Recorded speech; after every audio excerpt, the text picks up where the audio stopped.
Good evening everybody, welcome to divinely guided 7777। कैसे हैं आप सब लोग? उम्मीद है सब ठीक होंगे। आपका वीकेंड बहुत अच्छा रहा होगा और आपका वैलेंटाइंस डे भी बहुत अच्छा रहा होगा।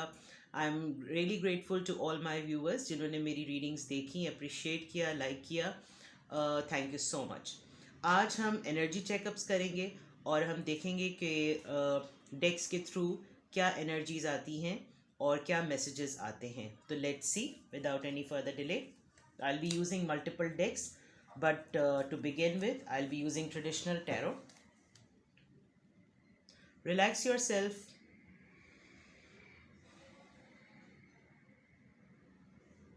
All right. Please हमें messages दीजिए.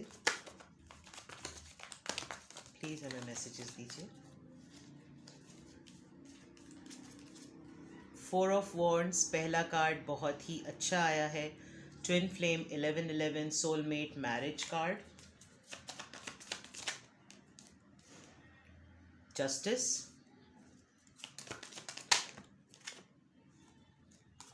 नाइट ऑफ पेंटिकल्स,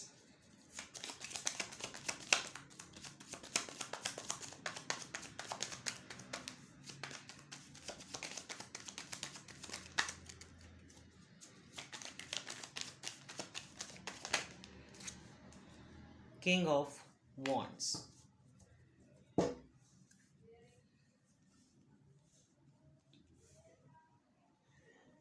ओके, सबसे पहली बात, यहाँ पर कुछ लोगों के लिए मैसेजेस ये हैं या एनर्जी ऐसी है कि आपका कोई अभी रीसेंट कोई प्रपोज़ल आया, किसी ने आपको प्रपोज़ किया या कमिटमेंट ऑफ़र की, इंटरेस्ट शो किया, लेकिन वो इतना जेन्युइन और इतना ऑथेंटिक नहीं था।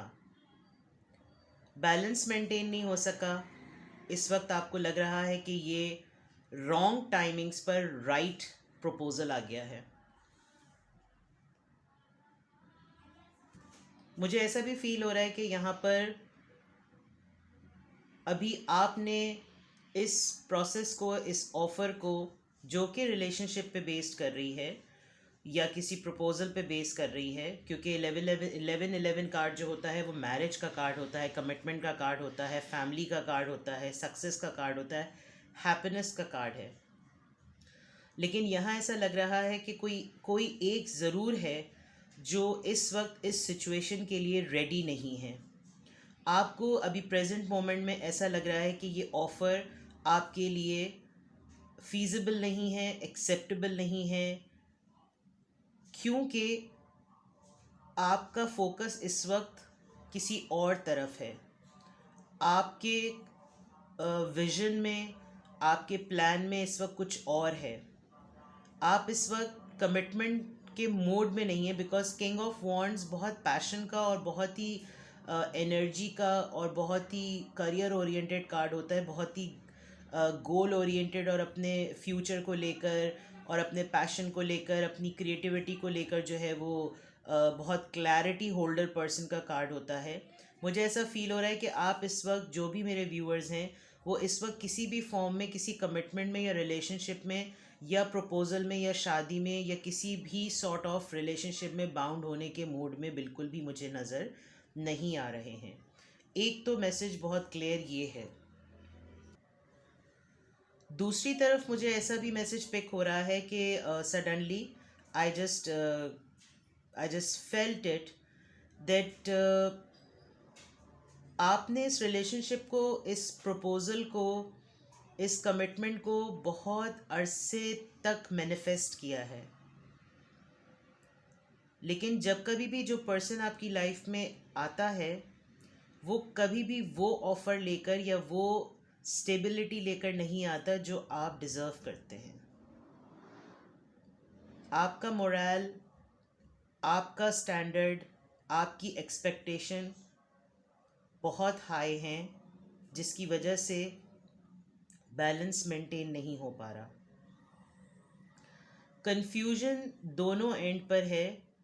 जो भी पर्सन आपकी तरफ आना चाह रहा है वो है बहुत ही ज़्यादा पैशनेट आपकी तरफ, लेकिन आपको उसकी ऑफ़र स्टेबल नहीं लगती, और मुझे ऐसा यहाँ पर ऐसा फील हो रहा है कि आप ख़ुद इस चीज़ को होल्ड कर रहे हैं। 1111 कार्ड ऑल्दो एक पैशन का, लव का, फैमिली का, रिलेशनशिप का, कमिटमेंट का कार्ड है, बट यहाँ मुझे करियर की, बिजनेस की, फाइनेंशियल स्टेबिलिटी की वाइब बहुत ज़्यादा पिक हो रही है king of night of pentacle को देखकर। शायद आपने एक्सपेक्ट बहुत हाई किया हुआ है और आपको मिल यही रहा है। आपने अपनी फाइनेंशियल स्टेबिलिटी में भी एक्सपेक्ट बहुत किया हुआ है। आप शायद वर्किंग में ज़्यादा हैं, लेकिन आपको इन टर्म्स ऑफ रिटर्न जो है वो ज़्यादा नहीं मिल रहा, जिसकी वजह से आप जस्टिस मेंटेन करने में, जस्टिस को मैनिफेस्ट कर रहे हैं, या आप बहुत अरसे से पेशेंटली वेट कर रहे हैं, क्योंकि आपको ये पता है कि आप डिज़र्व ये करते हैं। ईदर इट इज़ यू और इट इज़ योर पार्टनर। लेकिन मैं रिसेंटली देख रही हूँ कि कोई किसी का प्रपोज़ल, कोई ऑफ़र, कुछ ना कुछ तो आपकी लाइफ में अभी रिसेंटली हुआ है, जो कि आपको लग रहा है कि ये आपके लिए इनफ नहीं है। आपके प्लान्स कुछ और हैं, आपका विज़न कुछ और है, आपका गोल कुछ और है, और आप इस वक्त इस पे कॉम्प्रोमाइज़ करने के लिए तैयार नहीं हैं, क्योंकि आपने ये एक्सपेक्ट नहीं किया था कि इतनी एफ़र्ट के बाद जो है वो आपको ये मिले। लेट्स सी मोर कि ये एनर्जी अगर है तो प्लीज़ इसको क्लैरिफाई करते हैं और मज़ीद। Please give us more messages. Okay, 6 of pentacles, balance maintain नहीं है जस्टिस से।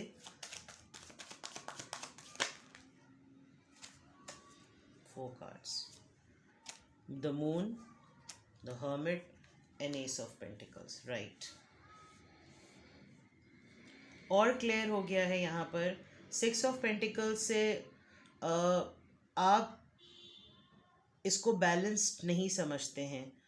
आपको लगता है कि आपने एफ़र्ट बहुत ज़्यादा की है, चाहे इस रिलेशनशिप के लिए की हो, चाहे इस पर्सन के लिए की हो, इस प्रोजेक्ट के लिए की हो, लेकिन आपको लग रहा है कि आपको यहाँ पर जस्टिस नहीं मिल रहा, आपको वो नहीं मिल रहा जो आप ट्रूली डिज़र्व करते हैं, जिसकी वजह से आपको बहुत ज़्यादा फ़ियर और एंजाइटी और डिप्रेशन हो रहा है। इस वक्त आप मून एनर्जी में हैं, फ़ियर्स में हैं, कुछ चीज़ों को लेकर, कुछ बातों को लेकर क्वाइट हो चुके हैं, सेल्फ़ रिफ़्लेक्शन बहुत ज़्यादा कर रहे हैं। आपको रियलाइज़ भी हो रहा है, शायद आपको ये पता चल गया है कि आपकी इस सिचुएशन में वर्थ क्या है।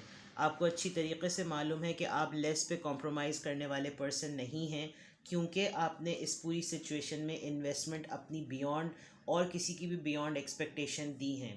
किंग ऑफ वॉन्ड्स के नीचे एस ऑफ पेंटिकल्स है और यहाँ पे नाइट ऑफ पेंटिकल्स है, विच इज़ शोइंग कि आपके पास ऑफ़र आ ज़रूर रही है किसी भी फॉर्म में, लेकिन वो आपको आपके कैलिबर के हिसाब से नहीं लग रही। जिनकी एनर्जी में इस वक्त आज के दिन हम ट्यून इन हैं, यानी कि ये एनर्जी चेकअप है कि आज जो मेरे व्यूअर्स हैं उनकी एनर्जी इस तरह की है, तो उनकी लाइफ में दो तरह के सिनेरियोज़ हैं। अगर हम लवर्स की बात करें या जो लोग रिलेशनशिप में हैं, तो वो मैनिफेस्ट बहुत ज़्यादा कर रहे थे, एक्सपेक्टेशंस उनकी बहुत हाई थी अपने पार्टनर को लेकर, लेकिन यहाँ पर वो प्रपोज़ल उनकी एज़ पर एक्सपेक्टेशन नहीं हुआ है। दूसरी तरफ अगर उसी तरह से उसको और एक्सटेंड किया जाए तो इस रिलेशनशिप में गिव एंड टेक भी इक्वल नहीं हुआ है। शायद आप ही ज़्यादा इन्वेस्ट करते रहे और वहाँ पर आपको डिज़र्विंग या आपको राइट जस्टिस नहीं मिला। जस्टिस का कार्ड इसीलिए आप बार बार उस साइकिल के रेपिटेशन में फ्रस्ट्रेट हो रहे हैं और आप बार बार डिप्रेशन में चले जाते हैं। जब भी कभी आप डिप्रेशन में जाते हैं, आपकी अवेकनिंग होती है, आपको राइट और रॉन्ग का और रिफ्लेक्शन का टाइम मिलता है। आप हर उस एलिमेंट के ऊपर रिफ्लेक्ट कर पाते हैं जो कि आपको अवेकनिंग की तरफ लेकर जाता है। उसके बाद जब आप इस प्रोसेस में होते हैं तो आपको ऑफ़र अपने अतराफ़ में, अपनी सराउंडिंग्स में नज़र आ भी रही होती हैं, लेकिन अगेन एक्चुअली आप किंग ऑफ वॉन्ड्स की एनर्जी में हैं, जिसका स्टैंडर्ड जो है वो बहुत हाई है। इस वजह से आप इन छोटी ऑफ़र्स पर कॉम्प्रोमाइज़ करने के लिए तैयार बिल्कुल भी नहीं हैं। अगर ये लव की बात ना हो, करियर या बिज़नेस की बात हो, अगेन सेम थिंग। आपने प्लान बहुत बड़ा किया हुआ है, मेहनत बहुत ज़्यादा की हुई है, कमिटमेंट्स भी इसमें हैं, इसमें कुछ रिश्ते भी ऐसे जुड़े हुए हैं, लेकिन बैलेंस नहीं मेंटेन हो रहा। आपको लग रहा है कि आप अपनी एफर्ट, अपनी पोटेंशियल्स के हिसाब से आपको राइट रिवॉर्ड नहीं मिल रहा, जबकि आपने इसके लिए बहुत अरसे तक वेट किया है। आप इस वक्त जो जिस करियर में हैं, जिस बिज़नेस में हैं, उसमें आपकी इन्वेस्टमेंट एक्स्ट्रा ऑर्डिनरी नहीं तो एक्स्ट्रा ज़रूर है। और रिवॉर्ड ना मिलने की वजह से आपको बाज़ दफ़ा एंजाइटी भी होने लगती है, खौफज़दा भी आप होने लगते हैं, और आप मटीरियलिस्टिक नहीं है। शायद मुझे ऐसा फील हो रहा है कि आप मटीरियलिस्टिक नहीं हैं, लेकिन आपको मटीरियलिस्टिक बिहेव और एक्ट करना पड़ रहा है। हर्मिट का कार्ड यहाँ पर मटेरियल वर्ल्ड से रिलेटेड बिल्कुल भी नहीं है। जो लोग बिजनेस ओरिएंटेड हैं उनके लिए बात बिल्कुल क्लियर है। और आपको अगर बिजनेस या जॉब या वर्किंग के पॉइंट ऑफ व्यू से जो कुछ भी इन रिटर्न मिल रहा है, वो मिल रहा है, it is fulfilling your needs, but it is not what you actually deserve. This is what I'm picking right now. Okay, let's see more.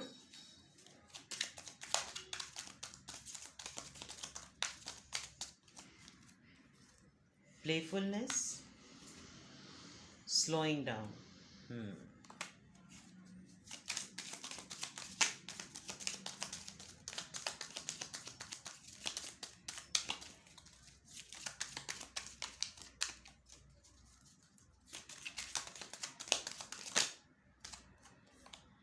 Sharing.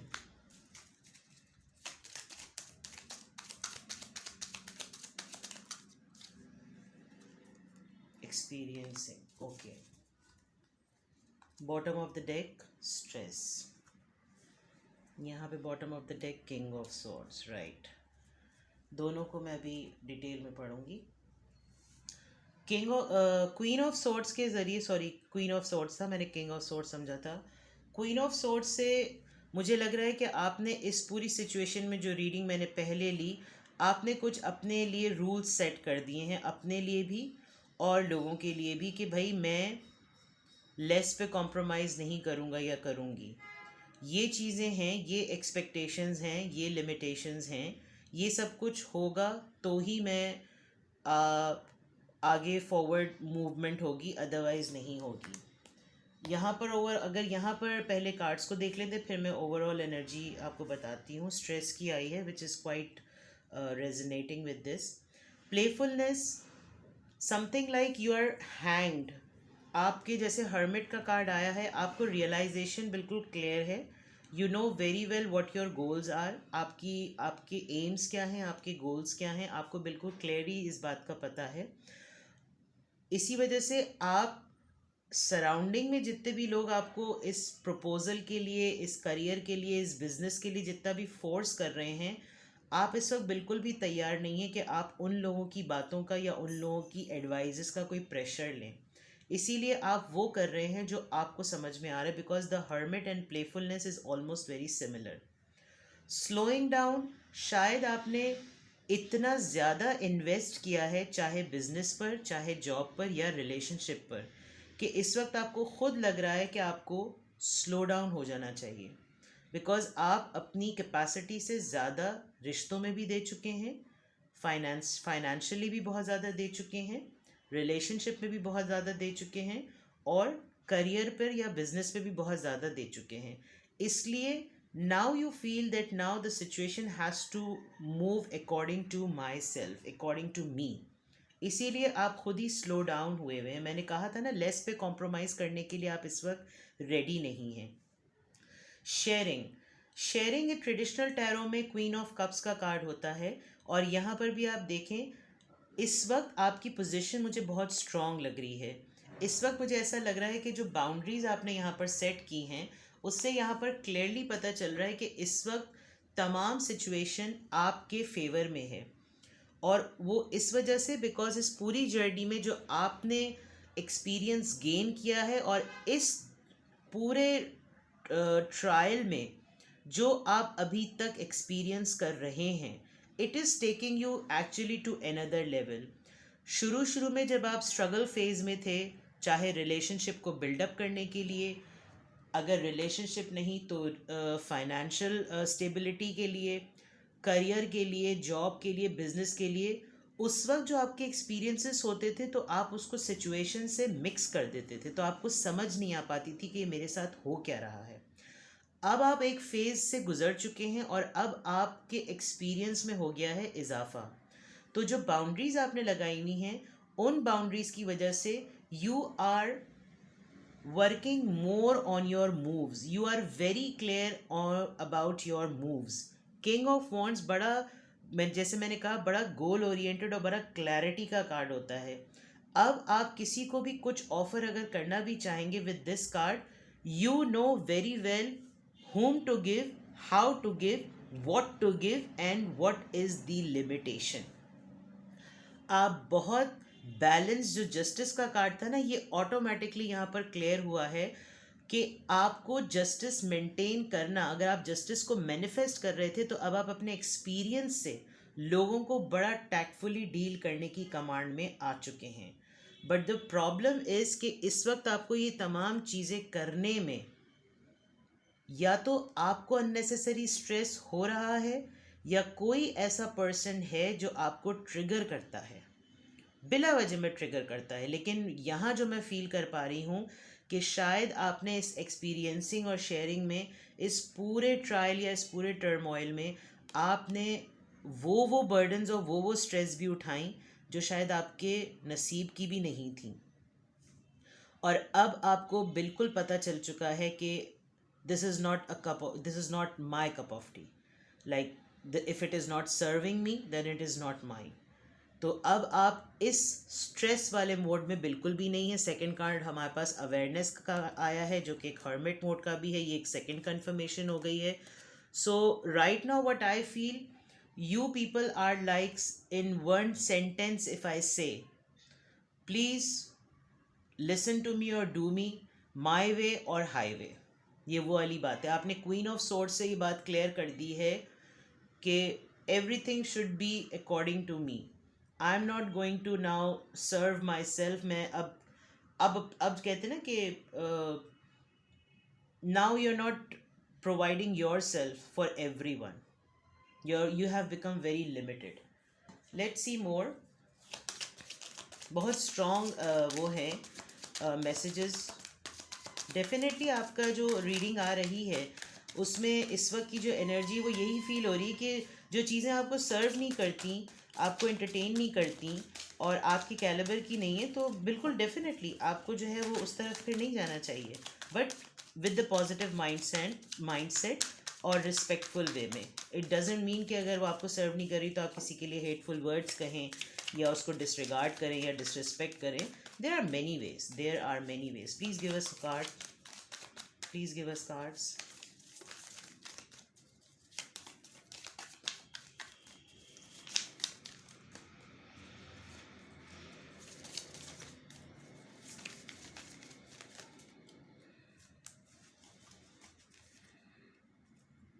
Patience and planning. See, slowing down से ये card justify भी हो रहा है। Number 7 और यहाँ पे भी एक और 7 था। अब आप बिल्कुल इस पोजीशन में हैं कि आप बहुत पेशेंस के साथ अगर प्लान्ड वे में आगे चलते हैं, आप पेशेंस रखेंगे तो भी आप रिवॉर्ड्स और आपके फेवर में होंगे। आप पेशेंस के साथ प्लान करेंगे तो भी रिवॉर्ड्स आपके फेवर में होंगे। बेस चाक्रा, कुछ इनसिक्योरिटीज़ थी आपकी जिस पे आप ओवरकम कर चुके हैं। Now you are very clear that, ये स्टैंडिंग ऑन योर ग्राउंड वाली बात है कि अब आपको पता है कि अपने राइट के लिए कब बोलना है, कैसे बोलना है और कैसे उसको जीतना है। Base chakra is all about security, awareness। okay, this is the third confirmation, awareness। माशाल्लाह, you are in a position actually that what you are manifesting इस वक्त, इस पूरे एक्सपीरियंस से, इस पूरी जर्नी से ये हुआ है कि अब आप जो सोचते हैं वो हो जाता है, जो प्लान करते हैं वो चीज़ें होने लगती हैं। अब आपको डायरेक्शन सेट करने में और फॉरवर्ड होने में पता है कि किस डायरेक्शन की तरफ जाऊंगा या जाऊंगी तो मुझे अबंडेंस और सक्सेस मिलेगी। थोड़े से मैनिपुलेशन की अगर कहीं पे ज़रूरत हो तो गो फॉर इट। डिप्लोमेसी की या मुनाफ़क़त की मैं बात नहीं कर रही, लेकिन सिक्योर होने के लिए, सिक्योरिटी के लिए, अच्छी प्लानिंग के लिए, पेशेंस से काम करने के लिए, स्ट्रेस को अवॉइड करने के लिए, लेस पे कॉम्प्रोमाइज़ ना करने के लिए, अगर आपको सिचुएशन और लोगों के साथ थोड़ा सा मैनिपुलेशन करनी पड़े तो गो फॉर इट। हम लास्ट कार्ड लेते हैं as an advice. Let's see कि आपके लिए क्या एडवाइस आती है। एडवाइस कार्ड्स हम क्वांटम ऑरेकल से ले लेते हैं। They are very good in advice, giving in advice. फिर हम इस रीडिंग को एंड करेंगे। प्लीज़ लाइक का बटन प्रेस कर दीजिएगा, और रीडिंग आपसे रेजोनेट की हो तो कमेंट सेक्शन में मुझे बताइएगा। This is your energy for today. और आप देखिएगा कि अगर ये ऐसा आप फील कर रहे हैं और आपकी माइंडसेट और आपके माइंड में और आपकी सिचुएशन इसी तरह की हो रही है तो प्लीज़ मुझे ज़रूर बताइएगा। Let's see what advice do we have from quantum oracles.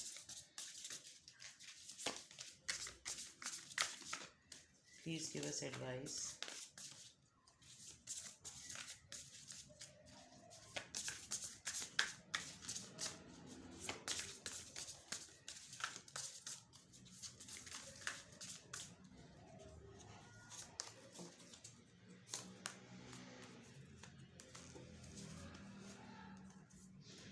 अभी मैंने कहा था कि आपको अगर कहीं मैनिपुलेशन करनी पड़े एक्सपीरियंस की वजह से, अगर आपको कोई राइट डिज़र्व ना कर, आपको कोई ऐसी चीज़ ऑफ़र हो रही हो जो आप डिज़र्व नहीं करते, it's similarly like that behind a mask. You need to have your own plans to get what actually you are manifesting. ठीक है ना? तो हो सकता है कि कुछ आपकी सराउंडिंग में ऐसे लोग हों जो आपकी इस वक्त की एनर्जी को देखकर कि अब आप एक डिफरेंट फेज़ में आ चुके हैं, ट्रांसफॉर्म हो चुके हैं, तो कुछ लोग अगर आप उनके साथ मैनिपुलेट नहीं करेंगे तो there is a possibility that they will start manipulating. Behind a mask is kind of a red flag कि आपको ये ज़रूर देखना पड़ेगा कि लोगों की इंटेंशंस आपके टूवर्ड्स कैसी हैं। हो सकता है कुछ लोग आपके साथ इस तरह से भी एसोसिएट रहना चाहें कि भाई हमारा इनके साथ एसोसिएटेड रहकर फ़ायदा है, तो हो सकता है वो आपको फ्लैटर करें, बटर पॉलिश करें, और इस सिचुएशन में आपने जो है वो बच के रहना है। और अगर ऐसा नहीं है तो आपके लिए एडवाइस ये है कि आप दो फेसेस के साथ चलें, क्योंकि एक्सपीरियंसिंग के कार्ड में आपको ये तो पता चल गया है ना कि आपके साथ ऑनेस्ट लोग कौन हैं और डिसलॉयल्टी किसकी तरफ से आती है। तो you need to carry duality, new supportive connection. See as I said कि आपको पास में शायद एक्सपीरियंसेस ऐसे मिले हैं जिसमें लोगों ने आपका मिसयूज़ बहुत ज़्यादा किया है, तो now you need to go for people who are supportive towards you. यानी अब अगर आपको लाइफ में इतना एक्सपीरियंस हो गया है तो एटलीस्ट अब आप अपने एक्सपीरियंस को राइट वे में चैनलाइज करें ना, और राइट वे में यूटिलाइज करें। अगर अभी भी आप रेपिटेटिव मिस्टेक्स वही करेंगे जो आप पास्ट में करते आए हैं, तो फिर एज ही सिर्फ बड़ी है, एक्सपीरियंस तो नहीं बढ़ा। वो कहते हैं ना कि don't take advice from every old person because foolish people also get old. तो यहाँ पर ये बात है कि अगर आप अपने सर्कल को फ़िल्टर नहीं करेंगे और फ़िल्टर करके आप उसमें चेक पॉइंट्स और ब्लॉक्स नहीं लगाएंगे कि कौन आपकी लाइफ में आपको अपलिफ्ट करने वाले लोग हैं और कौन आपकी लाइफ में जो है वो आपको डिग्रेड करने वाले हैं, तो फिर आपकी ग्रोथ तो यहीं की यहीं स्टेगनेंट रहेगी। You need to look in your surroundings, you need to find those connections which gives you happiness and those who are loyal for you. तो ये आपकी रीडिंग थी। कुछ भी आपसे रेजोनेट किया हो तो मुझे कमेंट सेक्शन में बताइएगा, वीडियो को लाइक कर दीजिएगा, नेक्स्ट रीडिंग का वेट कीजिएगा। Till then, love you all, take care, bye bye.